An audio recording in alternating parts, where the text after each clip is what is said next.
এমপিভুক্ত শিক্ষা জাতীয়করণে একটি দারুণ সুখবর পাওয়া গেল সরকারের পক্ষ থেকে।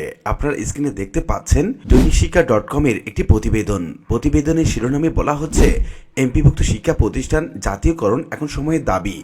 অর্থাৎ আপনারা জানতে পারছেন যে দীর্ঘদিন ধরে এমপিভুক্ত শিক্ষকগণ আন্দোলন করে আসছেন এবং মানববন্ধন করে আসছেন বিভিন্নভাবে বিভিন্ন সময়, আর তারই পরিপ্রেক্ষিতে জাতীয়করণের কাজ আরেক ধাপ এগিয়ে গেল। কি বলা হচ্ছে মূলত এই প্রতিবেদনে, কি বলা হচ্ছে সরকারের পক্ষ থেকে, এই সংক্রান্ত বিস্তারিত তথ্য জানাবো আজকে ভিডিওতে। প্রিয় ভিউয়ার্স, আজকে নতুন ভিডিওতে সবাইকে স্বাগত জানাচ্ছি। আপনি যদি আমার চ্যানেলে নতুন হয়ে থাকেন তাহলে এরকম গুরুত্বপূর্ণ ভিডিওর আপডেট পেতে চ্যানেলটি সাবস্ক্রাইব করে রাখুন। ভালো লাগলে লাইক কমেন্ট করুন, আর সম্পূর্ণ ধারণা পেতে পুরো ভিডিওটি না টেনে দেখুন। তাহলে শুরু করা যাক। প্রতিবেদনে বলা হচ্ছে একটি জাতির উন্নয়নের মূল চালিকা শক্তি শিক্ষা, আর শিক্ষক হচ্ছেন সেই উন্নয়নের কারিগর। কিন্তু বাংলাদেশের বেসরকারি শিক্ষকদের, বিশেষ করে এমপিভুক্ত শিক্ষকদের আর্থিক, সামাজিক এবং পেশাগত নিরাপত্তা আজও প্রশ্নবিদ্ধ হয়ে আছে। সরকারি শিক্ষকদের তুলনায় তাদের ভাতা এবং সুবিধা অনেক কম হওয়ায় পেশায় মানসিকভাবে আত্মনিয়োগ করা অনেক কঠিন হয়ে পড়ে। এই অবস্থায় এমপিভুক্ত শিক্ষকদের শতভাগ উৎসব ভাতা, বাড়ি ভাড়া এবং চিকিৎসা ভাতা, সেই সঙ্গে জাতীয়করণ সময় উপযোগী দাবি হিসাবে সামনে এসেছে।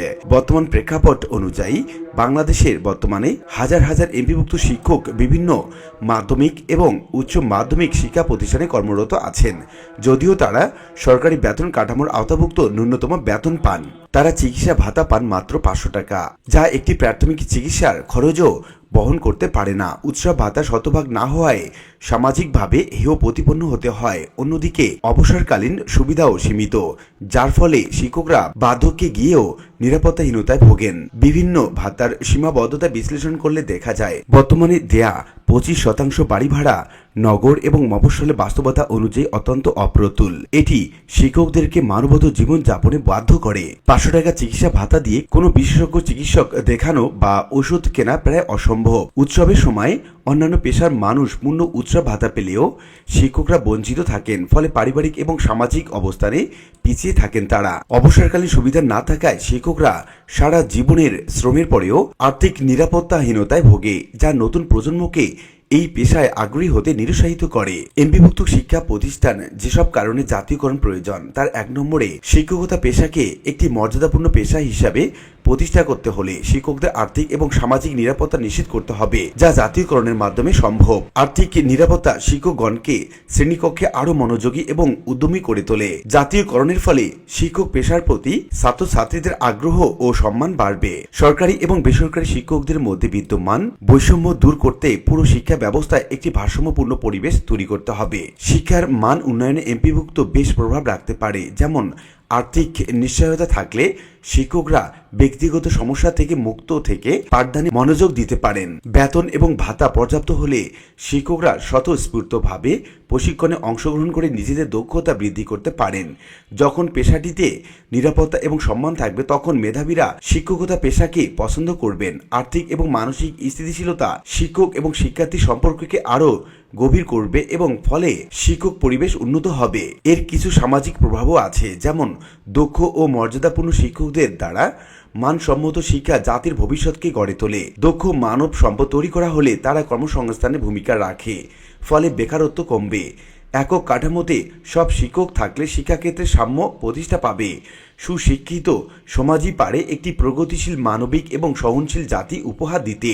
শিক্ষকদের অবহেলা করে কোনো জাতির উন্নয়ন সম্ভব নয়।